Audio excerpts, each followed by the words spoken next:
नहीं यार, इसका तो बेनिफिट अभी बाकी है ना, कल भी चलेगा।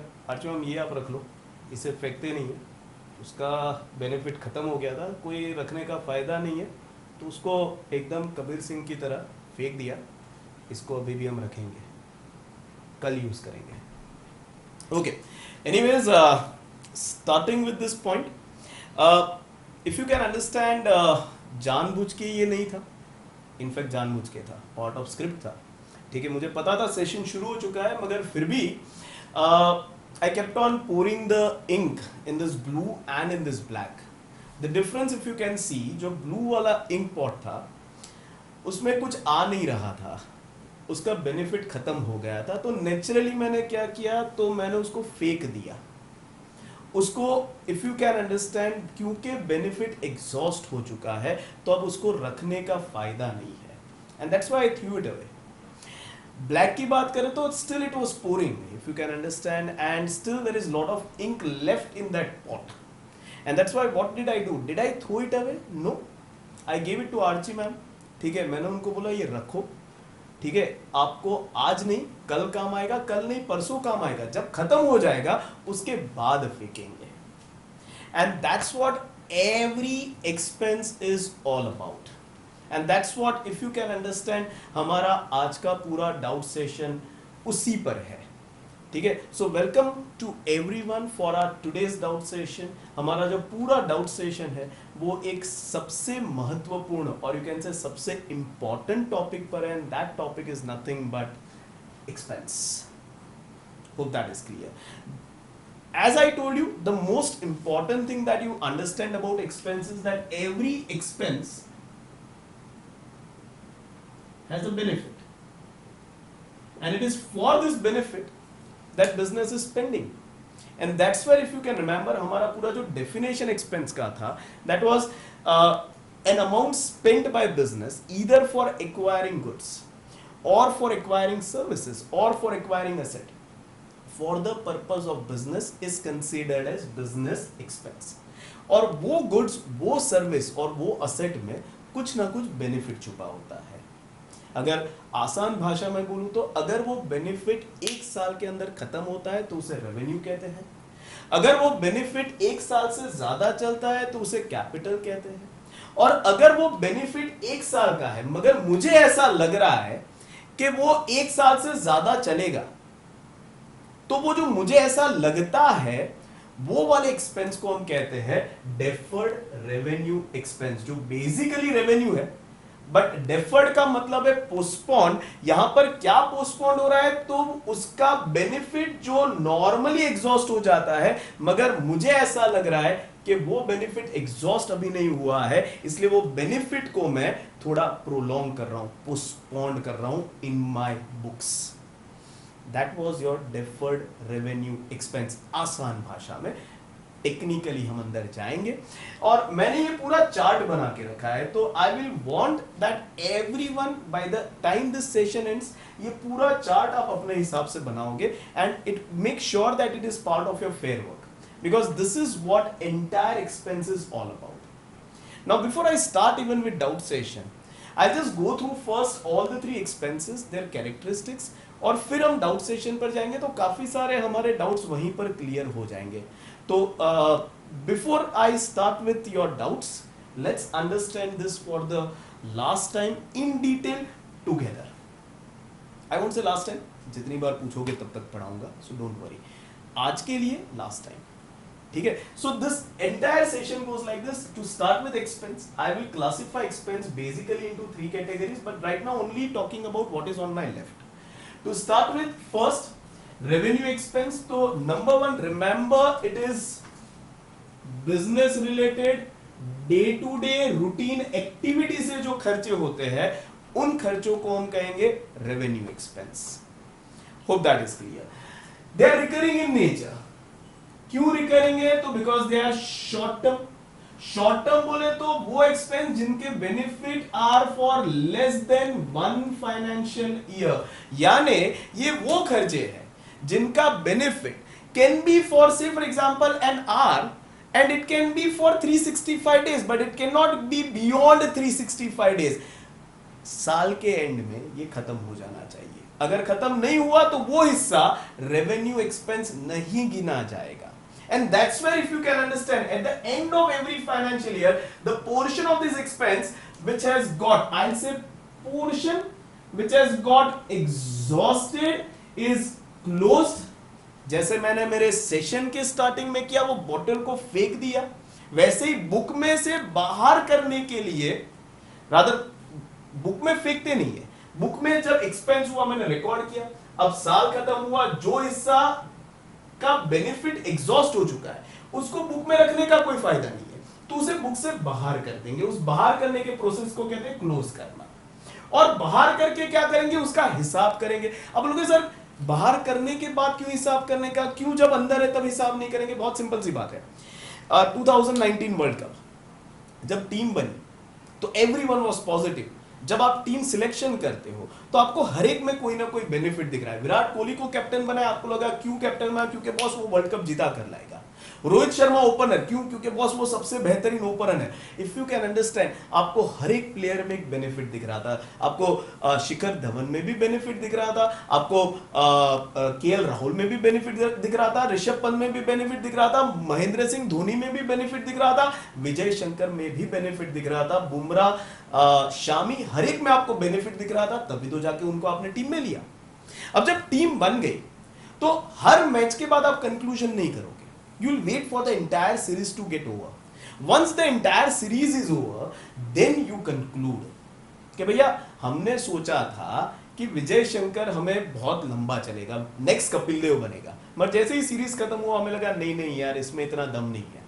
He may be talented, मगर उसमें वो mental strength नहीं है कि he can take a team from a losing position to winning position, and so let him consider as a revenue expense। ये सीरीज के बाद वो नहीं दिखेगा, and that's why he's out। उसकी कहानी खत्म हो गई, एटलीस्ट फिलहाल के लिए। Mahendra Singh Dhoni, yes he is a big match winner, but if you can understand, Mahendra Singh Dhoni वो कैपिटल एक्सपेंस है इंडिया का जो अपने आखिरी साल में है। वो अब जब 2003 में डेब्यू किया तो हमने उसको कैपिटल एक्सपेंस माना। कैपिटल एक्सपेंस माना एक साल से दूसरे साल, दूसरे साल से तीसरे साल, तीसरे साल से चौथे साल, 5, 6, 7, 8, 9, 10, 11, 12, 13, 14, 15, 16, 17 साल तक हमने उसको टीम में रखा। क्यों? क्योंकि उसका बेनिफिट मिलना बाकी था। But if you can understand, now he is in 17th year of his career. कहीं पर अगर वो आप लाइफ साइकिल देख सकते हो तो नाउ ही इज एजिंग, सफेद बाल आ चुके हैं, दाढ़ी सफेद हो चुकी है, कहीं ना कहीं वो हिटिंग एबिलिटी चली गई है। अब लोग सर आईपीएल में मार रहा है, IPL is not real cricket, so let's keep that aside, hope that is clear. World cup में नहीं मार रहा है, इंटरनेशनल मैचेस में the way he used to play, yes if it all is a number 4 number 5 batsman accepted, but he doesn't want to be number 4 because number 4 तो भाई KL Rahul बनेगा Indian team के हिसाब से, या फिर श्रेयस अय्यर बनेगा।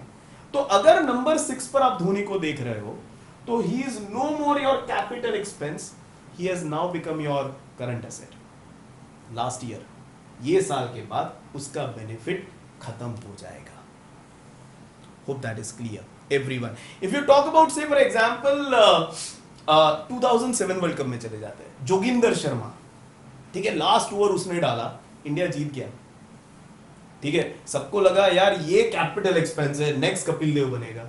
बट इफ यू क्या, सबको लगा ऐसा मगर बना नहीं, यानी वो था रेवेन्यू एक्सपेंस मगर लग रहा था कैपिटल जैसा। विजय शंकर था रेवेन्यू एक्सपेंस, मगर लग रहा था कैपिटल एक्सपेंस जैसा, तो वो कहा जाएगा हमारा deferred revenue expense. Just giving you an example boss, just giving you an example which you can connect, and that too only those who are into cricket, जिनको क्रिकेट नहीं समझ में आ रहा है, ठीक है, ये एग्जांपल इग्नोर करना, मैंने गाड़ी का दिया, एडवर्टीजमेंट का दिया है, सारे एग्जांपल्स दिए हैं।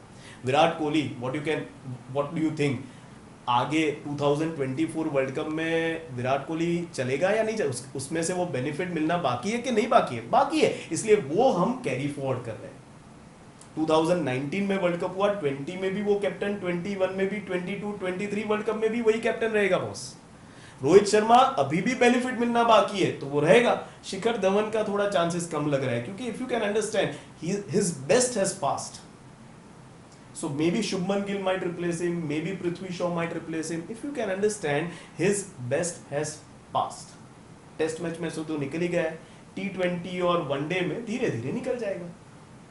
तो जैसे क्रिकेट टीम में होता है वैसे ही हर कंपनी जब कोई असेट खरीदता है तो उसमें भी वही होता है, कोई भी खर्चा करता है तो उसमें वही होता है कि अगर वो खर्चे का बेनिफिट खत्म हो गया है तो उसे क्लोज कर दो। दूसरी टूर्नामेंट में यानी कि दूसरे साल कैरी फॉरवर्ड करने की कोई जरूरत नहीं है।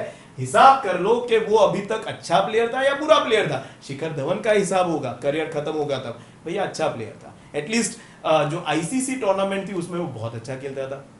वो शिखर कौन, विजय शिखर या जो भी है, उसका अगर आप हिसाब करोगे तो बहुत टैलेंट था मगर नहीं चला, हिसाब ये हुआ। तो उसी तरह से हर खर्चे का हिसाब करो और फाइंड आउट कि उसके वजह से आपको फायदा हुआ या नुकसान।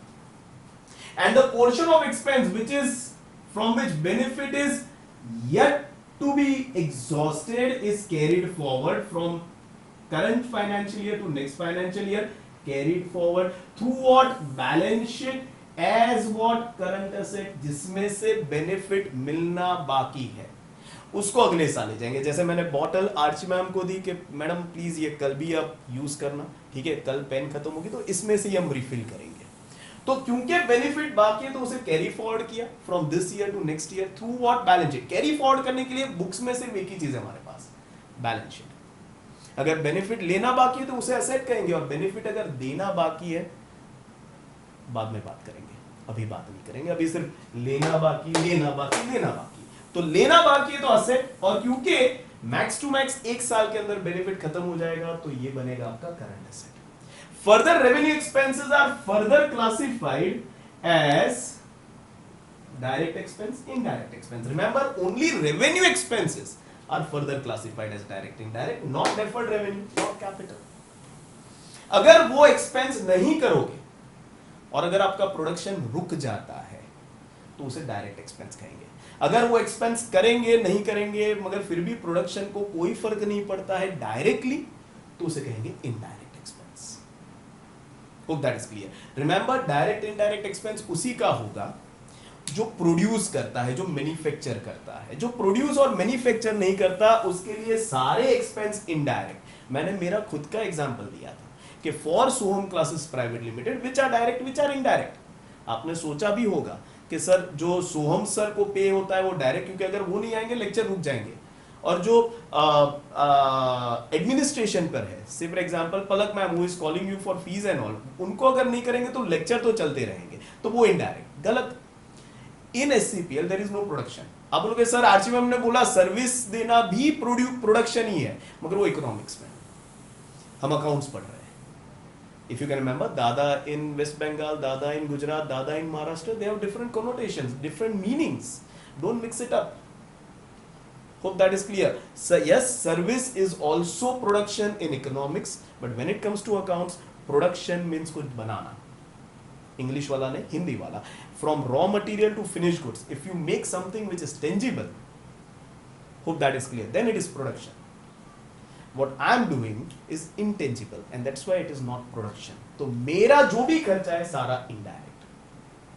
Hope that is clear. हाँ, अगर मैं ये पेन बनाता हूँ तो पेन रॉ मटेरियल से आता है, फिनिश गुड्स बनता है, वो पूरा जो प्रोसेस है वो प्रोडक्शन प्रोसेस है, मैन्युफैक्चरिंग प्रोसेस है। उसमें जितने खर्चे लगते हैं वो सारे डायरेक्ट। एक बार मैन्युफैक्चर हो गया उसके बाद इसको कस्टमर तक पहुंचाने के लिए जो खर्चे होते हैं या बिजनेस को और बेहतर बनाने के जो खर्चे होते हैं जिसको प्रोडक्शन से कोई लेना देना नहीं है, वो सारे indirect. Hope things are clear. किसी ने मुझे पूछा सवाल में कि sir if at all there is a trader जो मैन्युफैक्चरर से पेन लेता है, अपना ब्रांडिंग करता है और पेन बेचता है, तो उसके कौन से डायरेक्ट कौन से इनडायरेक्ट? उसके सारे खर्चे इनडायरेक्ट। क्यों?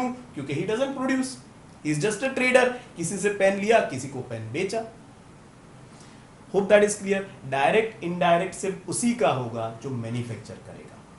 जो मैन्युफैक्चर नहीं करता गुड्स, उसके लिए if you can understand whether is a trader whether is a service provider, सारे खर्चे indirect. Hope things are clear till here. Moving to next one, capital expense. Yes, it is business related, तभी यहां पर आएगा, but not day to day routine activity. ये खर्चा करना आपका day to day routine activity का हिस्सा नहीं है। क्यों नहीं है? Because it is non-recurring in nature. क्यों non-recurring है? Because it is long term benefit. Long term बोले तो benefit of more than 1 financial year, यानी 1 साल और 1 दिन से लेकर 1000 साल तक कोई भी खर्चा है, कोई भी रेंज का खर्चा है, वो सारे के सारे आपके long term and capital expense. Eight the end of every financial year the portion of this expense, ये कैपिटल एक्सपेंस का हिस्सा जो एग्जॉस्ट हो चुका है वो बन जाएगा रेवेन्यू, क्योंकि जो भी एग्जॉस्ट होगा ना साल के एंड में वो रेवेन्यू बन जाएगा। Hope that is clear. Anything which gets exhausted और रेवेन्यू बनेगा तब जाके उसका हिसाब होगा, which will be closed. Revenue expense called as depreciation and it will be closed where हिसाब करने के लिए एक ही जगह, profit and loss account. And the portion of expense which is yet to exhaust is carried forward from current year to next year through what balance sheet as what non-current asset. इसमें भी याद रखना, धोनी 2003 में carry forward हुआ from current year to next year as non current asset. Example दे रहा हूं, धोनी को असेट में मत डाल देना, मगर 2019 में अगर आप पूछोगे या तो 2018 में कि अगले साल के बाद 2019 के बाद धोनी का बेनिफिट मिलेगा, answer is no. Don't talk from here, talk from here. तो वो बन जाता है आखिरी साल में करंट एसेट। वैसे ही कार 5 साल की गाड़ी है तो 1 साल के एंड में 4 साल का बेनिफिट बाकी है तो नॉन करंट, दूसरे साल के एंड में 3 साल का बेनिफिट बाकी है तो नॉन करंट, तीसरे साल के एंड में 2 साल का बेनिफिट बाकी है, अभी भी नॉन करंट, चौथे साल के एंड में अब सिर्फ 1 साल का बेनिफिट बाकी है, तो अब जाके बन जाता है वो current asset. Hope things are clear. इसमें डायरेक्ट इनडायरेक्ट मत करना, इसलिए अगर कोई आपको बोलता है फैक्ट्री बिल्डिंग डायरेक्ट है कि इनडायरेक्ट है, एक थप्पड़ मारना उसको जो सवाल पूछे उसको कि factory building is capital expense, उसमें डायरेक्ट इनडायरेक्ट नहीं होता है। मगर depreciation on factory building, no, depreciation is a revenue expense, exhaust हो गया है फैक्ट्री बिल्डिंग का वो हिस्सा जो एग्जॉस्ट हो चुका है। क्योंकि फैक्ट्री बिल्डिंग का डेप्रीसिएशन है तो प्रोडक्शन से डायरेक्टली इन्वॉल्व है, डायरेक्ट एक्सपेंस। मगर ऑफिस बिल्डिंग का डेप्रीसिएशन है, उसे प्रोडक्शन से कोई लेना देना नहीं है, तो वो डेप्रीसिएशन बन जाता है indirect expense. Hope things are clear. Factory machine, office machine, direct की इनडायरेक्ट थप्पड़ मार देना, क्योंकि factory machine, office machine is your capital expense, उसमें कोई डायरेक्ट इनडायरेक्ट नहीं होता है। मगर फैक्ट्री मशीन का डिप्रीसिएशन, ऑफिस मशीन का depreciation, depreciation is revenue expense, exhaust हो गया है। कैपिटल एक्सपेंस का वो हिस्सा जो एग्जॉस्ट हो जाता है वो रेवेन्यू बन जाता है, जो बाकी है वो कैपिटल रहता है। Hope that is clear. वो फैक्ट्री मशीन है, क्यों यूज हुआ? प्रोडक्शन में, डायरेक्ट एक्सपेंस। ऑफिस मशीन है, क्यों यूज हुआ? तो अदर देन प्रोडक्शन एक्टिविटी में, nothing to do with production, तो वो इनडायरेक्ट एक्सपेंस बन जाता है। Hope things are clear. Get it absolutely clear बेटा। ये if you can understand, base बन रहा है आपका। अगर बेस गलत पकड़ लिया ना, फैक्ट्री मशीन डायरेक्ट एक्सपेंस, खत्म खत्म। आप आगे accounts as a career, as a passion, as a profession कभी नहीं ले पाओगे। लिख के देता हूं, क्यों? क्योंकि आपका बेस गलत जा रहा है। अगर ले भी लोगे ना तो मजा नहीं आएगा। Hope that is clear. So that's capital, that's revenue. Centre में आता है डेफर्ड रेवेन्यू. नाम से ही पता चलेगा कि बेसिकली भैया ये रेवेन्यू एक्सपेंस है. जैसे एडवर्टीजमेंट रेवेन्यू था, मगर मुझे ऐसा लग रहा है कि भैया उसका बेनिफिट 1 साल से ज्यादा है. क्योंकि 1 साल से ज्यादा है तो फिर मैं 1 ही साल करूंगा ना. जब तक मुझे लग रहा है उसका बेनिफिट चल रहा है तो मैं दूसरी बार वो क्यों करूं. Hope that is clear. As unlike other revenue expenses, this expenses, the keyword is assumed to have benefit of more than one financial year. And that's where at the end of every financial year, there's a portion of expense whose benefit is assumed to have exhausted. Remember, ये पूरा खर्चा है ना, वो cloud बनता है ना, वहां पर है. आपको लग रहा है, क्योंकि आपको लग रहा है इसलिए सामने वाले को भी लगेगा. जरूरी नहीं है. Hope that is. अगर बिजनेस चल गया उतने टाइम के लिए तो यस, आपको जो लगा वो सही है. मगर अगर बिजनेस बंद हो गया तो आपको जो लग रहा है उसके लिए दूसरे पैसा नहीं देंगे. And that's why is closed as revenue expense to profit and loss accounts. Remember, जो भी एग्जॉस्ट हो गया ना वो सब रेवेन्यू, और जो एग्जॉस्ट नहीं हुआ ना वो तो रेवेन्यू में भी करंट बन जाएगा.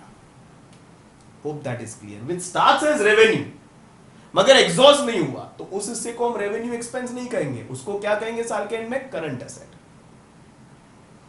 और जो कैपिटल है, डेफर्ड रेवेन्यू है, भले ही they start as capital and deferred revenue, मगर साल के एंड में अगर एग्जॉस्ट हो जाता है तो वो उनका स्वभाव बदल जाएगा. वो बन जाएंगे सारे के सारे revenue expense. So will be closed as revenue expense to profit and the portion of expense from which benefit is once again the keyword is assumed to be received in future is carried forward from current financial year to next financial year through what? Balance sheet as what? Fictitious asset. क्यों fictitious asset? क्योंकि मान लो मुझे ऐसा लगा कि advertisement 5 साल का benefit देगा. अगर 5 साल बेनिफिट हो गया तो ठीक है, कोई दिक्कत नहीं, मैंने माना और मुझे मिल भी गया. मगर अगर तीसरे साल में बिजनेस ही बंद हो गया तो मैं वो 5 साल का एक्सपेक्टेड बेनिफिट वाली गाड़ी वाला, बिल्डिंग वाला, फर्नीचर बेच सकता हूं, वाला पेटेंट बेच सकता हूं, 5 साल का बेनिफिट वाला गुडविल भी बेच सकता हूं अगर बंद मैंने बिजनेस किया तो. मगर ये नहीं बिक सकता क्योंकि जैसे ही मैं बोलूंगा मेरे पास 480 करोड़ का एडवर्टीजमेंट एक्सपेंस, जिसको मैं नाम दूंगा एडवर्टीजमेंट सस्पेंस, क्योंकि बेनिफिट मिलना बाकी है, जो खत्म हो गया उसे एक्सपेंस कहूंगा. रेवेन्यू, डेफर्ड रेवेन्यू का exhausted advertisement portion is advertisement expense. Deferred revenue का unexhausted advertisement expense is termed as advertisement suspense. That's for your identification. Hope that if I go and try to sell it, nobody is going to buy it. That's why that portion of expense which is shown in books as asset. अब लोग sir तो asset बताए क्यों? Option नहीं है ना आपके पास. कुछ भी बाकी है, लेना या देना, बैलेंस शीट में जाएगा. अगर बेनिफिट लेना बाकी है तो असेट में ही दिखाना है, और देना बाकी है तो आगे समझेंगे कल के सेशन में लायबिलिटी बन जाता है. उस पर हम बात में आएंगे, तो अभी उस पर बात नहीं करेंगे. यहां भी बेनिफिट मिलना बाकी है, यहां भी बेनिफिट मिलना बाकी है, ऐसा लग रहा है, और यहां भी बेनिफिट मिलना बाकी है तो असेट है. अगर कैन बी रियलाइज्ड तो real asset, cannot be realised तो fictitious asset. Hope things are clear with this. Now with this as a base, let's start with today's doubt session. आपकी PDF आपके पास होगी जिसमें अलग अलग डाउट्स है, तो वो डाउट्स ओपन करते हैं. And let's start with the doubts. The first one says, my doubt is that can you please explain deferred revenue expense and capital expense again? I already explained, मगर दोनों का difference बता देता हूं, जो मैंने आगे के सेशन में भी बताया था कि जब आप कैपिटल एक्सपेंस करते हो, you always acquire something in the form of property or right. जबकि यहां पर there is no such acquisition. Hope that is clear. दूसरा पॉइंट, ये जो एक्वायर किया ना, it has always realisable value. ये जो है ना, it does not or doesn't have realizable value. Hope things are clear. That's the difference, clear difference between what is capital and what is revenue. Rather, what is capital and what is deferred revenue. बहुत बढ़िया बारिश गिर रही है, but काम करना जरूरी है, तो काम करते हैं, वहाँ फोकस नहीं करते. Second is and another doubt is that land is never depreciated, but it is appreciated. Can you explain in detail? I'll take you to Archimam session. उन्होंने value in exchange शायद आपको पढ़ाया होगा कि what is value in exchange. How do you determine a price? कोई भी product का price कैसे डिटरमाइन करोगे? तो आंसर इज हर प्रोडक्ट का सप्लाई होता है और डिमांड होता है. सप्लाई कौन करता है? तो मैन्युफैक्चरर. डिमांड कौन करता है? तो हम कंज्यूमर. तो वो सप्लाई और डिमांड डिटरमाइन करता है कि उसका प्राइस, उस प्रोडक्ट का प्राइस कितना ज्यादा होगा या कितना कम होगा. Like say for example, if you talk about this duster, तो how easy it is to make this duster? तो answer is anyone can make this duster. हजारों लाखों की संख्या में ये डस्टर बनता है, मगर not everyone is using it, right? Not who will use it? तो आंसर इज टीचर्स, और may be if it all आपके घर पर ये बोर्ड है तो शायद आप. तो डिमांड के सामने सप्लाई ज्यादा है, तो कोई झगड़ा नहीं हो रहा है. आप जाओगे 100 डस्टर पड़े, आप बोलोगे वो एक काम कर, वो वाला दे दे, बाकी 99 सिलेक्ट नहीं होंगे. And that's why if you can understand, बाकी 99 कॉम्पीट कर रहे हैं, यार नहीं मुझे लो मुझे लो मुझे लो मुझे लो. And in that competition what will happen? Prices will go down. Hope that it is like when you go to garba, ठीक है, तो यूनाइटेड वेज, ठीक है, everyone wants to go there only. I don't know why and I don't know how people manage to dance also, but still there is a craze. And that's why what happens, उनके पास 50,000 जगह है, ठीक है, लोगों की dance करने की, मगर there are 1 lakh people who wants to participate, and that's where what happens, number of seats are less and number of people wanting to get into that ground are more. तो automatically supply कम है, demand ज़्यादा है, price बढ़ जाता है. If you go to some another ground, I don't know, Samta उमता चले जाओ, तो वहां पर उल्टा है, 1 लाख लोगों, 50,000 की डिमांड है, मगर जाना से 20,000 को है. सो यहां पर डिमांड कम है, सप्लाई ज्यादा है, तो यहां पर पास का प्राइस कम हो जाएगा. Hope you can understand. Land की अगर बात करें तो पहले तो डिप्रीशिएट होता है जिसकी शेल्फ लाइफ होती है. Human being will depreciate because 70 years and most of us will die. तो जैसे जैसे 70 के नजदीक आएंगे, हमारी एफिशिएंसी कम होती जाएगी, हमारी एनर्जीज कम होती जाएगी. दैट कम होना इज नथिंग बट डिप्रिसिएशन. गाड़ी का शेल्फ लाइफ है 5 साल, 6 साल, 10 साल. बिल्डिंग का शेल्फ लाइफ है 10 साल, 20 साल, 100 साल. एक शेल्फ लाइफ है. ये घड़ी का शेल्फ लाइफ है. मैगी नूडल्स का एक शेल्फ लाइफ है. जिसका शेल्फ लाइफ है ना, वो डिप्रिशिएट होता है. But when it comes to land, if you can understand 2 things. Number 1, it doesn't have a shelf life. आप जिस जमीन पर खड़े हो, व्हाट डू यू थिंक, ये जमीन कब बनी थी? तो 5,000, 10,000, 20,000, आपसे पहले शायद यहाँ पर आपके पूर्वज, उनके पूर्वज प्रिमिटिव मेन होंगे यहाँ पर, यही जमीन पर. उनके पहले शायद डायनासोर भी यही जमीन पर थे. हम यहाँ से 500 साल बाद, हम मान लो हो सकता है मानव जाति लुप्त हो जाएगी, and some new species will come, but still land will be here only. Hope that is clear. Land doesn't have shelf life. किसी ने बोला सर अर्थक्वेक आया खत्म हो गया, तो अर्थक्वेक आया तो इफ यू कैन अंडरस्टैंड, जो पानी यहां पर था वो पानी हटकर यहां आ जाएगा और यहां पर लैंड बन जाएगी. सी, जो पृथ्वी का गोलाकार है उसमें जितना एरिया है वही एरिया रहने वाला है. सिर्फ पानी यहां से यहां होगा, यहां से यहां होगा. जो नीचे लैंड का पार्ट था वो ऊपर आ जाएगा, ऊपर वाला नीचे चला जाएगा. लैंड वहीं की वहीं रहेगी. इसे किसी ने मुझे पूछा भी, sir what if land get destroyed, earth gets destroyed. Boss, अगर अर्थ डिस्ट्रॉय हो जाएगा तो तू भी नहीं रहेगा, बुक्स भी नहीं रहेगी, तो सब कुछ खत्म हो जाएगा. Hope that is clear. हम एग्जॉस्ट होना नहीं होना कब तक समझेंगे? जब तक हम जिंदा है। हम मर जाएंगे, उसके बाद कुछ एग्जॉस्ट हो गया तो उसका हिसाब तो वैसे भी नहीं होने वाला। हम जिंदा है तब तक इतना याद रखना, land will never exhaust, and that's where land is never depreciated. Number one. Number two, why it is appreciated? क्योंकि इफ यू कैन अंडरस्टैंड, पहले इंसान कम थे फिर भी लैंड इतनी ही थी, आज इंसान बढ़ गए फिर भी लैंड इतनी ही है। उसका सप्लाई कांस्टेंट है, डिमांड बढ़ती ही जा रही है। If you ask your parents, जो घर उन्होंने खरीदा था, maybe if you are staying in your grandfather's house, तो जो 1 लाख में खरीदा था आज वही घर की कीमत 1 करोड़ हो गई। क्यों हो गई? क्योंकि पहले कम लोग थे उस एरिया में, आज वही एरिया में ज्यादा लोग रह रहे हैं, and furthermore wants to come into that area and stay, and that's where your house prices are increasing, and that's why land being constant supply, demand constantly increasing, उसका prices हमेशा बढ़ेगा। आप लोग sir what if everyone dies and new I'll say species will come up, fine, तो circle वापस वहीं से zero से शुरू होगा। शुरू में लैंड सस्ता होगा, फिर बढ़ता जाएगा क्योंकि लोग बढ़ते जाएंगे। Hope that is clear, and that's where normally land will always appreciate. Hope things are clear. Hope my answer is making sense to you. ज्यादा इकोनॉमिक्स में डिमांड सप्लाई आएगा तो प्राइस कैसे डिटरमाइन होता है वो आज में हम सिखाएंगे। सब कुछ मैं ही सिखा लूंगा तो वो क्या करेगी। आगे बढ़ते हैं।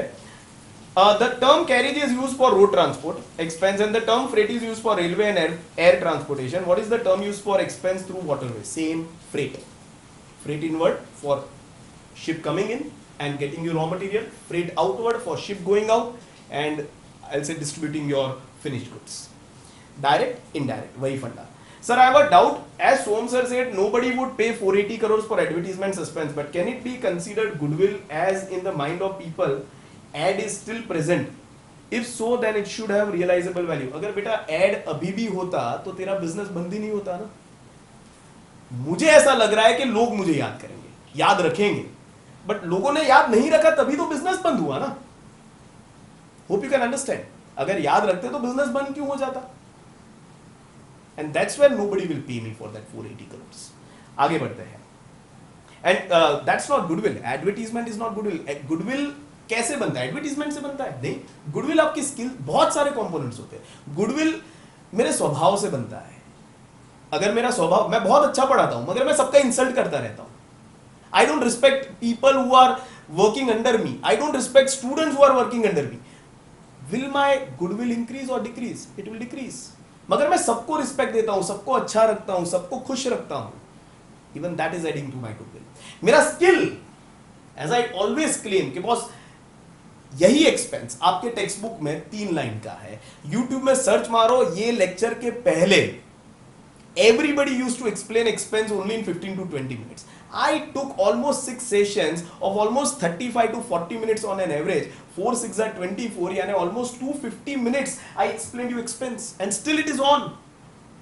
This skill is adding to my goodwill, my ability to earn over and above others. My location, चलो अभी आप बोलोगे लोकेशन इतना मैटर नहीं करता क्योंकि सब घर पे बैठे, मगर नॉर्मल बिजनेस था तब लोकेशन भी मैटर करता है। Some classes has 10 centres which makes you comfortable. आप कहीं से भी सोम क्लासेस में एडमिशन ले सकते हो। अगर मान लो मेरा एक ही सेंटर होता तो मे बी वाघोड़िया बैठा हो और वो सेंटर सुभानपुरा में होता, तो वाघोड़िया में बैठा हुआ बच्चा अगर मेरे पास पढ़ना चाहता भी है तो भी वो नहीं पढ़ सकता, और जब तक नहीं पढ़ेगा तब तक वो जानेगा कैसे कि सोम सर अच्छा पढ़ाते हैं। तो even locations, number of locations, placement of locations, even that adds to your goodwill. So it is not only advertisement, there are many factors. ज्यादा बात करेंगे जब गुडविल एज अ चैप्टर पढ़ेंगे, ठीक है, एज अ चैप्टर पढ़ेंगे। अभी तो सिर्फ एक पॉइंट है, डेफिनेशन है। Hope things are clear to you. आगे बढ़ते हैं। Carriage inward means an expense for transportation of raw material from suppliers. Go down to our go down. But what if someone has a TV shop and he just has to sell finished TVs to his customer without any kind of production, but still he has to transport TV to his go down? Then what kind of transportation expense will he has to make?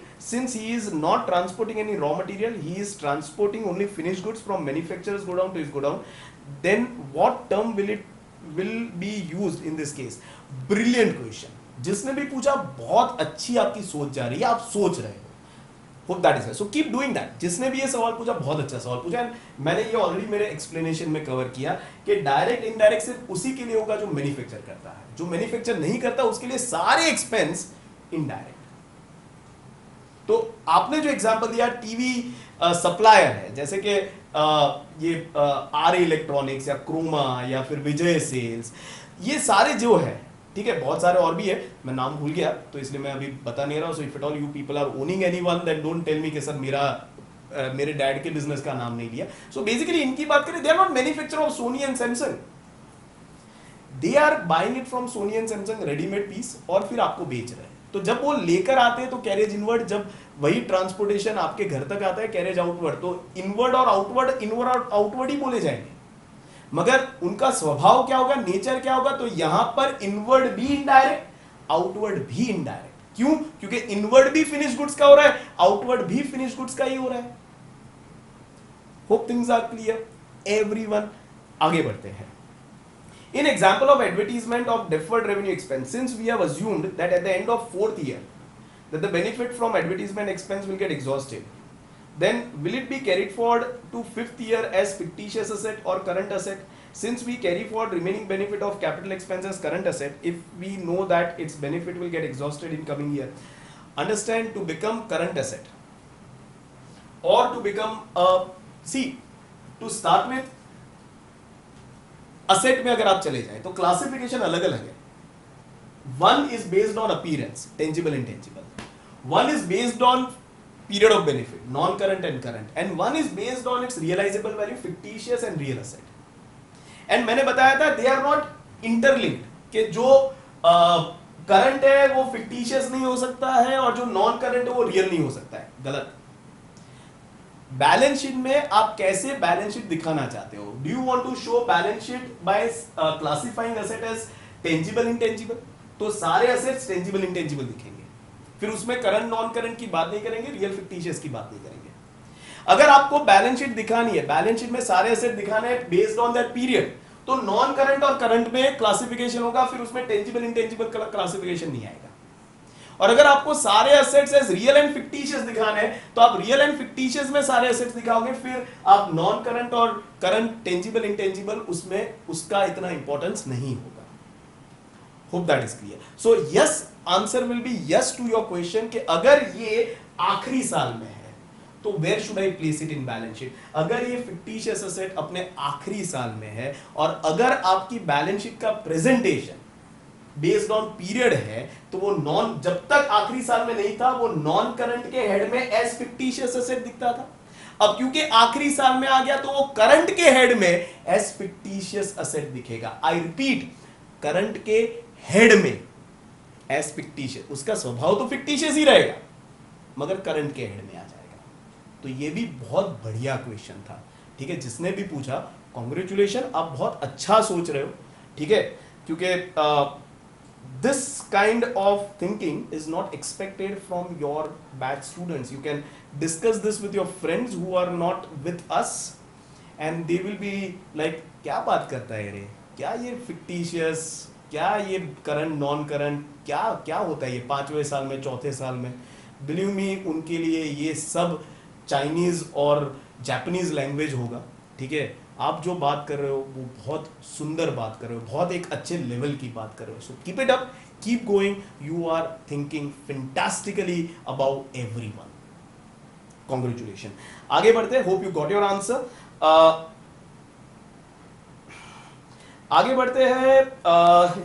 या I can't understand topic of depreciation in accounts lecture. Okay, depreciation as I told you, capital expense का वो हिस्सा है जो साल के end में exhaust हो गया है, ठीक है। वो एग्जॉस्टेड पोर्शन को हम क्लोज कर दे तो जो एग्जॉस्ट हो जाता है वो रेवेन्यू बन जाता है, और उस कैपिटल एक्सपेंस का जो एग्जॉस्टेड पोर्शन है उसको कहते हैं हम डिप्रीसिएशन। किसी ने पूछा sir how come depreciation is expense, we don't pay for it. Yes, it's a non cash expense. ये भी बहुत अच्छा सवाल था। अब salary is a cash expense, wages is a cash expense, depreciation is a non cash expense जो already हम pay कर चुके हैं, पूरे काम हिसाब नहीं करेंगे। देखिए गाड़ी खरीदी, तो जब गाड़ी का बेनिफिट 5 साल का है तो eight the end of first year आप पूरी गाड़ी 25 लाख का हिसाब नहीं करोगे, क्योंकि पूरे 25 लाख का बेनिफिट तो 5 साल के बाद मिलने वाला है।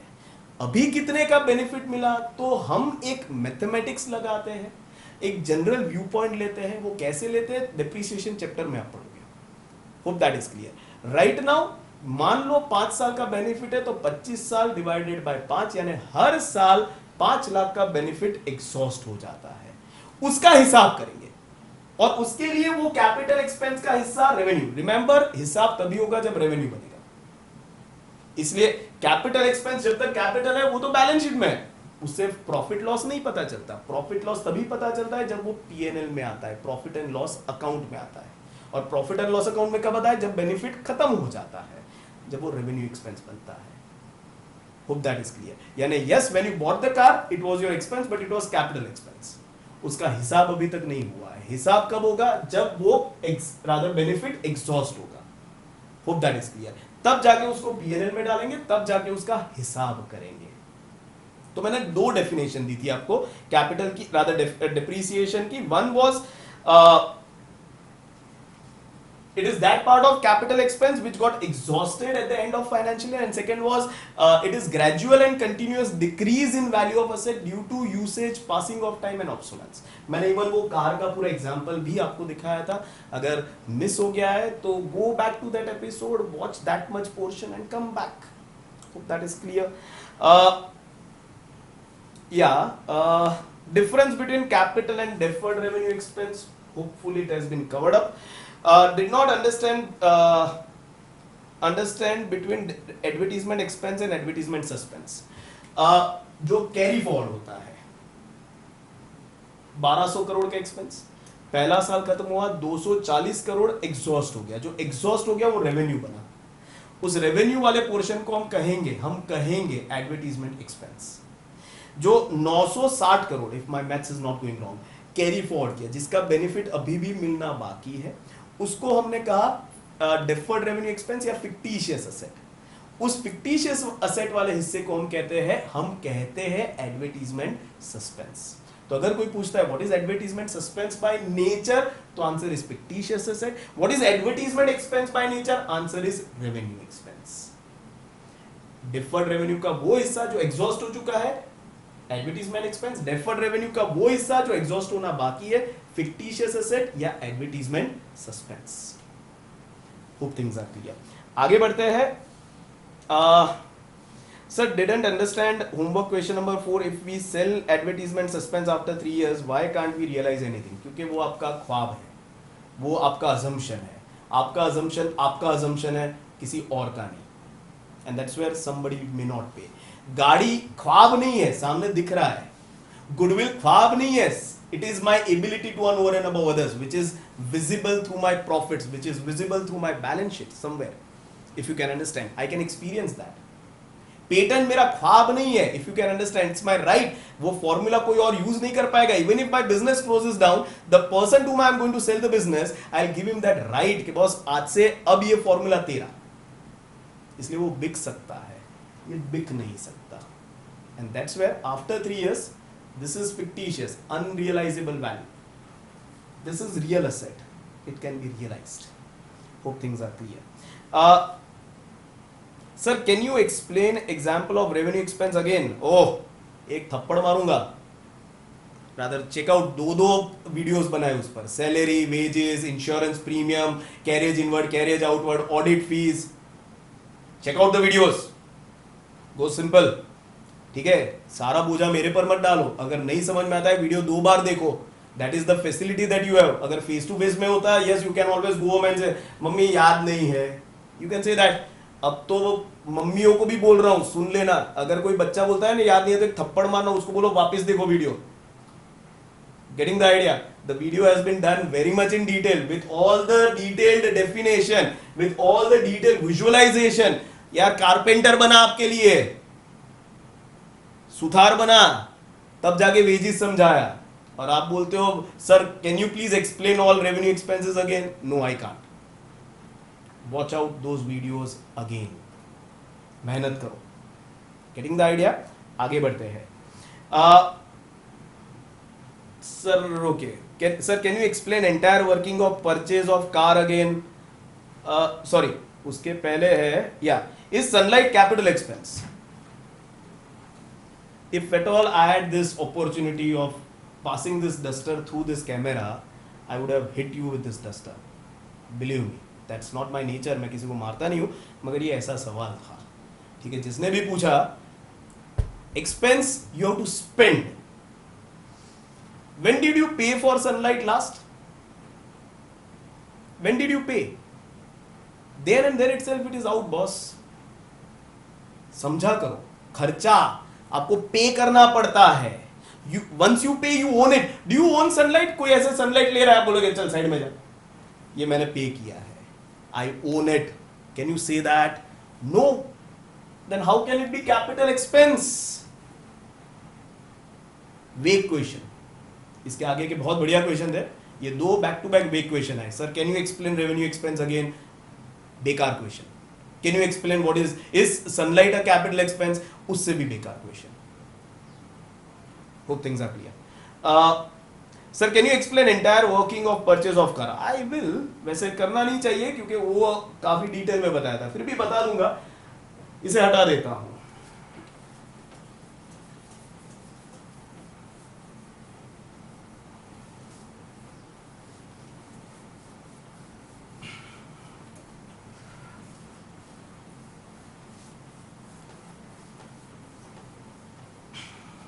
Just to make sure that you are absolutely clear with this car thing, I explained you not once but twice. One when I was doing capital expense, second when I was doing deferred revenue expense, and third time, if you can understand, it was part of your homework. So you should have understood it, but still आपने पूछा, गलत सवाल था, मगर फिर भी बता रहा हूं. 25 लाख का गाड़ी खरीदा, ठीक है, 5 साल का बेनिफिट है. ईयर 1, year 2,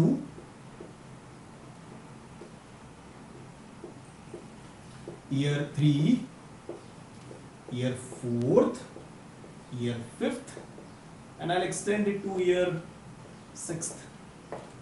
Now 25 लाख का गाड़ी खरीदा, 5 साल का बेनिफिट है. पहला साल खत्म होगा, इसमें से 5 लाख का बेनिफिट एग्जॉस्ट हो गया, 20 लाख का बेनिफिट अभी भी मिलना बाकी है. कितने साल तक? सेकेंड, थर्ड, फोर्थ, फिफ्थ, 4 साल तक बेनिफिट मिलना बाकी है. क्योंकि 4 साल तक बेनिफिट मिलना बाकी है, तो ये 20 लाख को मैं करूंगा carry forward through what? Balance sheet as what? Non current asset. Hope that is clear. As far as this 25 lakh is concern, ये एग्जॉस्ट हो गया, तो इसे क्लोज करूंगा through what? P&L as what? depreciation. Capital expense का वो हिस्सा जो एग्जॉस्ट हो जाता है at the end of financial year, that is nothing but depreciation. Hope things are clear. ये 5 लाख का हिसाब हो गया, 20 लाख अभी भी बेनिफिट मिलना बाकी है, तो इसका हिसाब अभी नहीं करेंगे. कब करेंगे? जब खत्म होगा तब. दूसरे साल में आ गए, साल खत्म हुआ, 5 लाख एग्जॉस्ट हो गया, बचा 15 लाख. ये 15 लाख जो बचा, उसका मतलब क्या है? ये 15 लाख का benefit third, fourth and fifth year अभी भी मिलना बाकी है. तो क्योंकि मिलना बाकी है, तो इसको करेंगे carry forward through what? Balance sheet as what? Non current asset.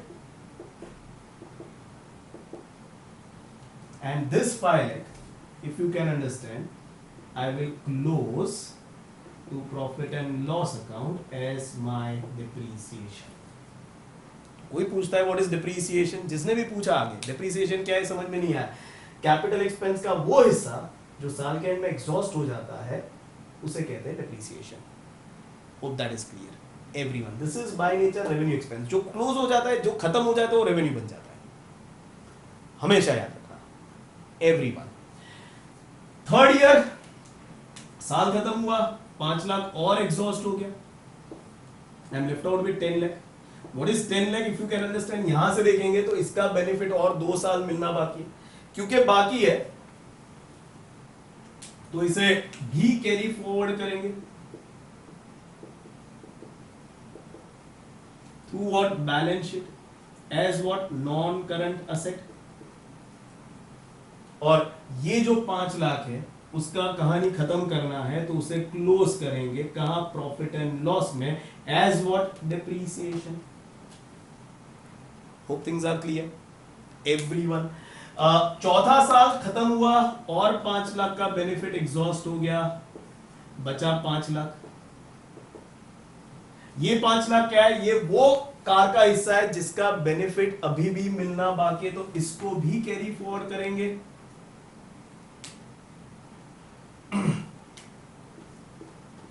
Through what, balance sheet. मगर now if you can understand, एक ही साल बेनिफिट मिलेगा तो अब ये बनेगा करंट एसेट, स्वभाव, और यहां पर दिखेगा 5 लाख। ये 5 लाख की बात करें तो ये खत्म हो गया इसका कहानी, तो इसे क्लोज करो, हिसाब करो, हिसाब करने के लिए पीएनएल में डालो और इसको क्या कहेंगे, डिप्रीसिएशन।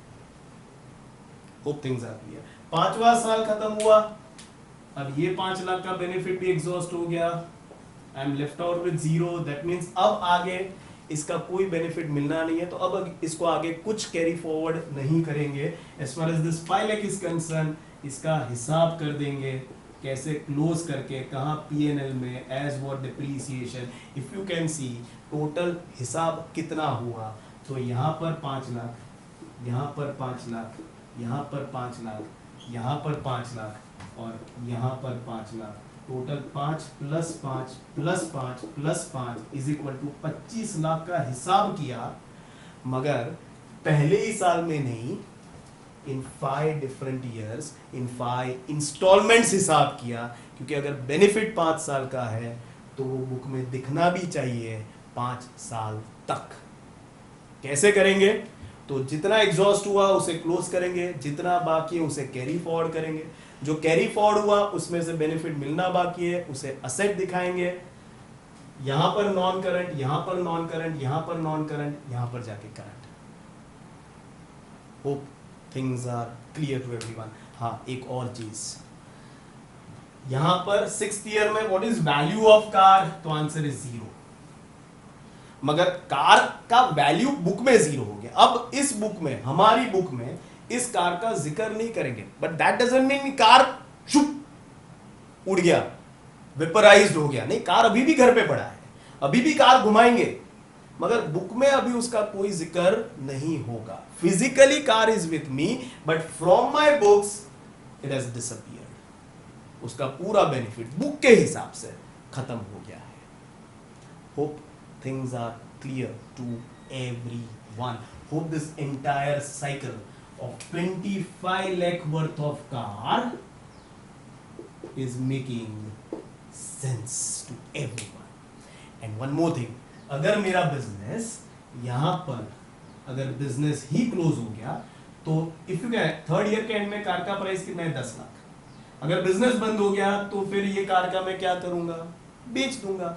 कितने में बेचूंगा, तो या तो 10 लाख में बेचूंगा, या तो 7 लाख में बेचूंगा, या तो अगर कोई अच्छा ग्राहक मिल गया तो 12 लाख में भी बेच सकता हूं। बेसिकली इसे बेच सकता हूं, that's where car is my real asset. This is another way of classifying. If you can remember, asset can be classified in 3 ways. One, based on its appearance, so car can be seen, so it is tangible. Number 2, based on period of benefit, तो यहाँ non current, non current, non current, current. And third, based on its realizable value, तो car throughout is a real asset. Hope that is clear. तो एक ही chart में car को हमने तीनों तरीके से क्लासिफाई किया। गाड़ी एक ही है, मगर there are 3 ways of looking at the same car. वो कहते हैं ना vantage point. Vantage point is different way of looking at the same thing. Car एक ही है, अपीयरेंस के बेस पर देखोगे तो टेंजिबल, पीरियड के बेस पर देखोगे तो 1st year end non current, 2nd year end non current, 3rd year end non current, 4th year end up current, end 5th year end शुप आउट ऑफ बुक्स। और अगर based on realizable value for all 5 years, if you can understand, it can be sold, it can be sold anytime. That's why it's a real asset. Hope things are clear, and this cannot be done with advertisement suspense, and that's where it is a fictitious asset. Hope you are getting it. आगे बढ़ते हैं।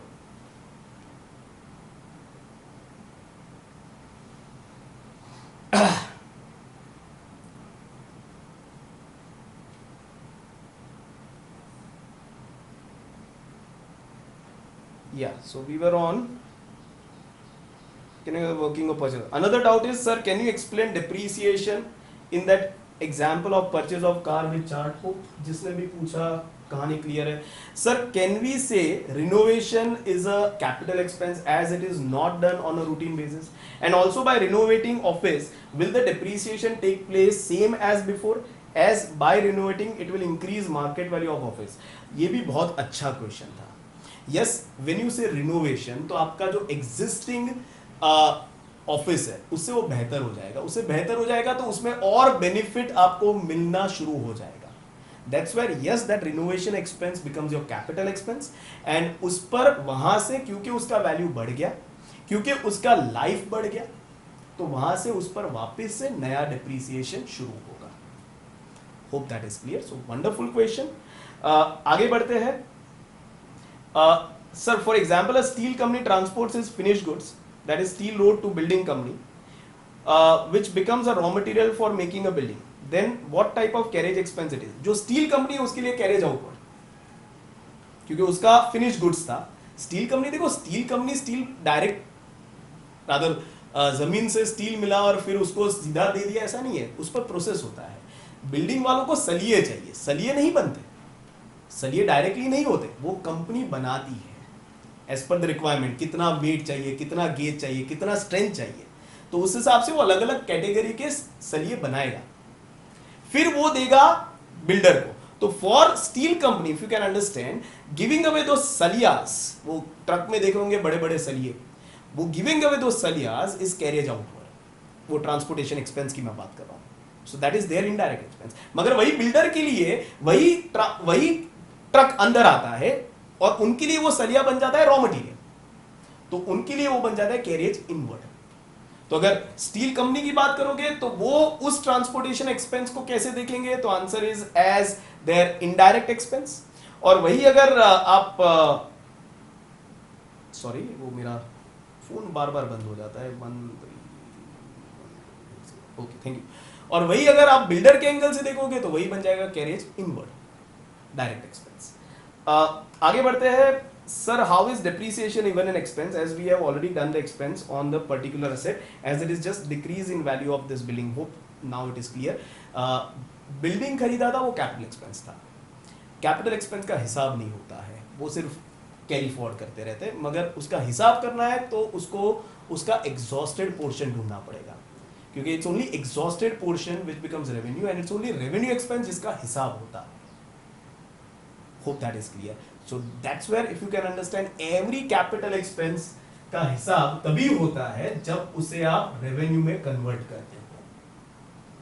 Getting the idea? So yes, this is your cash expense and depreciation is your non-cash expense. You don't pay while assets are being depreciated. You just lose that much portion of your asset, and that's where it becomes a revenue expense. Hope that is clear. आगे. Sir, if we buy insurance premium for a car for 1 year and if we sell the car in that year, then will it be deferred revenue expense? बेटा deferred revenue expense के लिए आपको वो benefit मिलना बाकी होना चाहिए. Car बेच दिया तो इंश्योरेंस का बेनिफिट आपको मिलने ही नहीं वाला है. अब वो बेनिफिट मिलेगा जिसने खरीदी उसको. आपके लिए उस एक्सपेंस का बेनिफिट वहां पर खत्म हो गया, यानी वो इनफैक्ट रेवेन्यू बन गया. रेवेन्यू ही होता है. rather insurance premium can never be deferred revenue, it will always be revenue. Why? Because it is for 1 year, it cannot exceed 1 year. हमने already insurance premium के समय बात की थी. तो insurance premium can never, I repeat never, be a deferred revenue expense. Either it will be revenue expense, और अगर उसका कोई हिस्सा बाकी रह गया है साल के एंड में तो वो करंट एसेट बनेगा. होप दैट इज, उसका बेनिफिट मिलना बाकी है 2 महीना 3 महीना, और वो पक्का मिलेगा, अजम्पशन नहीं है, क्योंकि इंश्योरेंस कंपनी ने आपको कमिटमेंट दिया है 12 महीने का. So it's not an assumption, it's a fact. Deferred revenue तब बनता है जब अजम्पशन लगाते हो, अब मुझे ऐसा लगता है.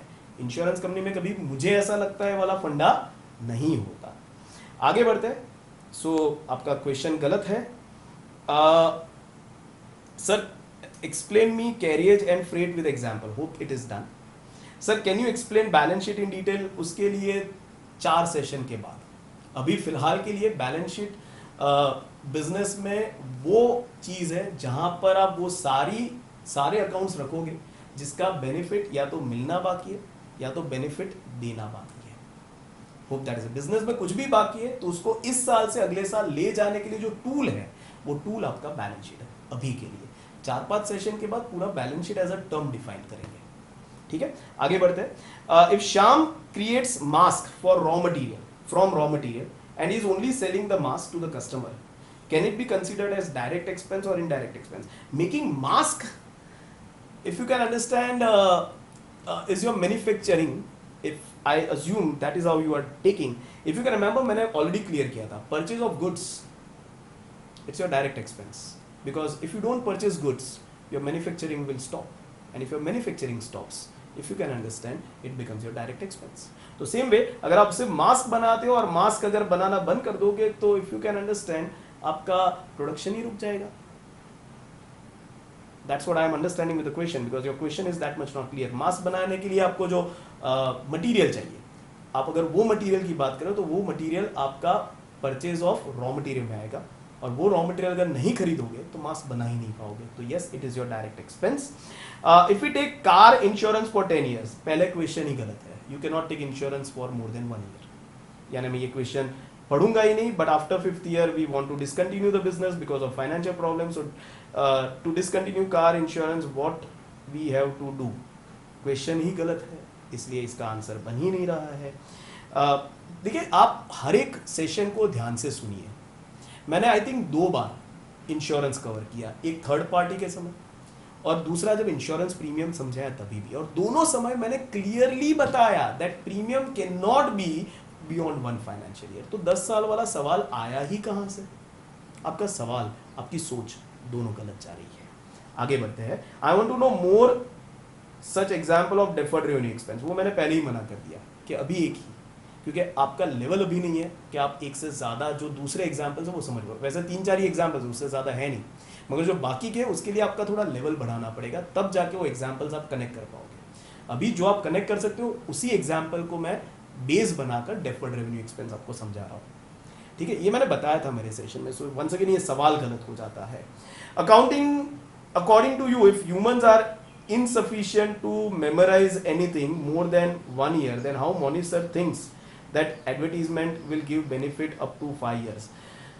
देखिए, मैं रोज अपने वो दृश्यम मूवी देखा होगा कि रोज आके वो बोलता है आज 2 अक्टूबर है, आज 2 अक्टूबर है, आज 2 अक्टूबर है. तो कहीं ना कहीं वो आपके दिमाग में रह जाता है 2 अक्टूबर है. Hope that is clear. जैसे आपके लिए education, if you can understand, मुझे कई सारे बच्चे मिलते हैं जिनका मैथ्स बहुत खराब होता है, इंग्लिश बहुत खराब होता है. तो खराब क्यों है?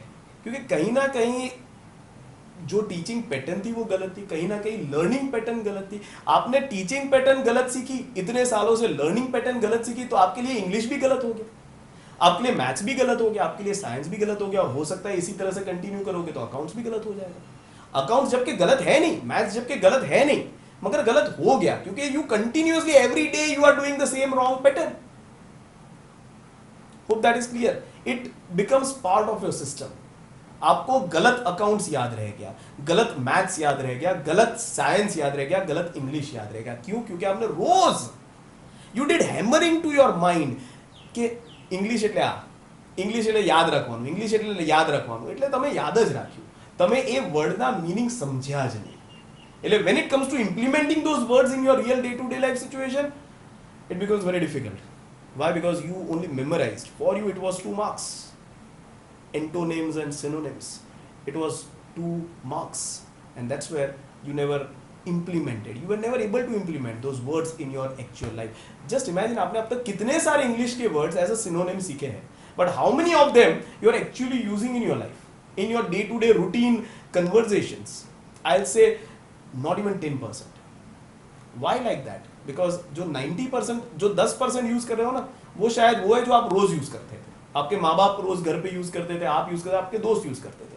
90% ऐसे थे जो माँ बाप ने भी 2-3 मार्क के लिए गिना था, आपके दोस्त भी 2-3 मार्क के लिए गिन रहे हो, और आप भी 2-3 मार्क के लिए गिन रहे हो, इसलिए वो एग्जाम पेपर में है मगर आपके रूटीन में नहीं है.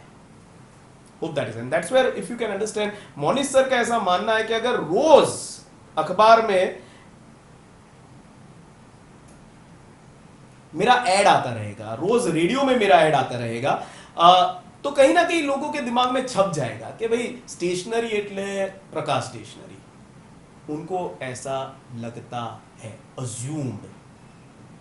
अजम्पशन तो कुछ भी हो सकता है ना भैया, मुझे भी ऐसा लगता है कि थोड़ा मैं शाहिद कपूर जैसा लगता हूँ, मुझे ऐसा लगता है, लगने में कहाँ कोई रोक है, ठीक है। मगर याद रखना, yes people have short term memory, ठीक है। If you ask, if I today ask you के next rather last year what was my advertisement campaign as far as my admissions were concerned, believe me, even my current 12th standard who were last year in 11, they also don't remember, believe me, even I don't remember, because 2 ही महीना किया था ना, उसके बाद 10 महीने चले गए जब I was into teaching, I was not thinking about what I did in those advertisements, getting the idea। आगे बढ़ते हैं। If advertisement of 1200 crore is only for 1 year, then how can only 20%, as discussed in lecture, can be utilized in current year and rest of the 80% is suspended? It's an assumption, dear. That's what Monish sir thinks, कि उनको ऐसा लगता है कि ये 5 साल तक benefit रहेगा। तो सिंपल, 5 साल है तो 1200 डिवाइडेड बाय 5 यानी 240 करोड़ का बेनिफिट हर साल आप कंज्यूम कर लेते हो, ऐसा माना जाता है, माना जाता है। Hope that is clear. And last one sir, I have a doubt that if Prakash bhai sells his shop and he had not patented his shop's name, question गलत है बेटा। शॉप का नाम पेटेंट नहीं होता है, पेटेंट फॉर्मूला होती है, पेटेंट रिसर्च होता है, पेटेंट इन्वेंशन होता है। शॉप का नाम ट्रेडमार्क होता है, शॉप का जो लोगो होता है उसका ट्रेडमार्क होता है। यानी आपका सवाल गलत जा रहा है क्योंकि आपकी सोच गलत जा रही है। Hope that is clear. And the buyer also starts business there with the name also as Prakash Stationery, then the buyer will not get unfair advantage of advertisement done by Prakash Bhai without any payment. If at all his business is ongoing, then Prakash Bhai will sell his business considering everything that he has spent in that business. उसके goodwill के लिए भी प्रकाश भाई charge करेंगे, patent के लिए भी charge करेंगे, ट्रेडमार्क के लिए भी चार्ज करेंगे, उनके जो गुड्स स्टॉक पड़ा है उसके लिए भी चार्ज करेंगे, फर्नीचर पड़ा है उसके लिए भी चार्ज करेंगे, वो जो चमचमाती हुई BMW थी उसके लिए भी चार्ज करेंगे। He won't let you buy his business for anything other without paying him for everything that he has spent on. इसलिए आपको कुछ भी फ्री में नहीं मिलेगा। Hope things are clear. So that's where the doubts were. Okay, I think here the doubt session ends. काफी लंबा doubt session था, and hopefully things are clear. Make sure that you are absolutely clear with your revenue, your capital, your deferred revenue expense. In nutshell, if I tell you what is revenue, what is capital and what is deferred revenue, जो students अभी मुझे सुन रहे हैं यहाँ तक, ठीक है, and तक सुन रहे हैं, उनको फायदा होगा। जिन्होंने बीच में से अपना क्वेश्चन आ गया फिर छोड़ दिया देखना, उनको नहीं होगा। आपका एजुकेशन, आपका नॉलेज, जो स्टूडेंट्स कोई मार्क्स के लिए पढ़ते हैं, जैसे उनके लिए क्वेश्चन रादर कोई चैप्टर इज वर्थ 8 मार्क्स और 5 मार्क्स और 4 मार्क्स, ठीक है, तो उनके लिए whatever knowledge they are gaining at the end of the chapter is going to be a revenue expense. साल के एंड में एग्जॉस्ट हो जाएगा, क्योंकि आपका मकसद पूरा हो गया ना। 8 मार्क का क्वेश्चन अटेम्प्ट करना था इसलिए आपने चैप्टर पढ़ा, 8 मार्क मिल गए तो मकसद पूरा हो गया। तो 1 साल के बाद अगर कोई आपको पूछेगा कैपिटल क्या होता है, तो आप बोलोगे याद नहीं है, मकसद पूरा हो गया। Revenue expense, your knowledge is your revenue expense, the benefit will exhaust with in 1 financial year. मगर जो स्टूडेंट, उनको कोई फर्क नहीं पड़ता है कि सर 8 मार्क 3 मार्क 4 मार्क कोई भी हो, सर मुझे बेहतरीन से बेहतरीन अकाउंट सीखना है, मुझे ऐसा अकाउंट सीखना है कि मैं किसी भी के सामने, किसी के भी सामने खड़ा हूं तो उससे मुझे ज्यादा आना चाहिए। मैं बोलूंगा यार ये मगर चैप्टर है ही नहीं तेरे कोर्स में। सर ठीक है ना, जिंदगी से तो नहीं निकला। जो ये समझकर अकाउंट्स पढ़ते या कोई भी सब्जेक्ट पढ़ते, उनके लिए वो नॉलेज कैपिटल एक्सपेंस हो जाएगा। उसका बेनिफिट 1 साल के बाद, 2 साल के बाद, 10 साल के बाद, 15 साल के बाद, 20 साल के बाद भी रहेगा, because their intention of learning the subject was acquiring knowledge, which is always an ongoing process, and not getting those 8 marks, which is a standstill process। 1 साल के बाद 8 मार्क मिल जाएंगे, सब्जेक्ट का नॉलेज खत्म हो जाएगा। यहाँ पर knowledge is something which you keep acquiring because you don't know when to use, you don't know where to use, you don't know उसका काम मुझे कहाँ पर, जब मैं अकाउंट्स पढ़ रहा था 11 में मुझे नहीं पता था कि अकाउंट्स मुझे इतना काम आएगा कि मैं 10 सेंटर खोलूंगा, ठीक है, एक बड़ी सी, एक नहीं 2-3 गाड़ियां लूंगा, ठीक है, एक बड़ा सा घर बनाऊंगा. I never knew that this account subject is going to give me so much of benefit, and that's where if you can understand still accounts is with me. मुझे आगे भी नहीं पता कि ये सब्जेक्ट मुझे और कितना बेनिफिट देने वाला है, इसलिए अकाउंट्स मेरे साथ अभी भी है. It's my capital expense. I never studied accounts to gain those 12 marks. Hope that is clear. Education को, नॉलेज को हमेशा कैपिटल एक्सपेंस बनाना, रेवेन्यू मत बनाना. There I end my session. अगर अभी भी कोई डाउट रहता है, feel free to message me. Okay, you got my number. Okay, and I'll make sure that I'll try my level best to get your doubts solved. Thank you very much. See you all tomorrow. Bye bye.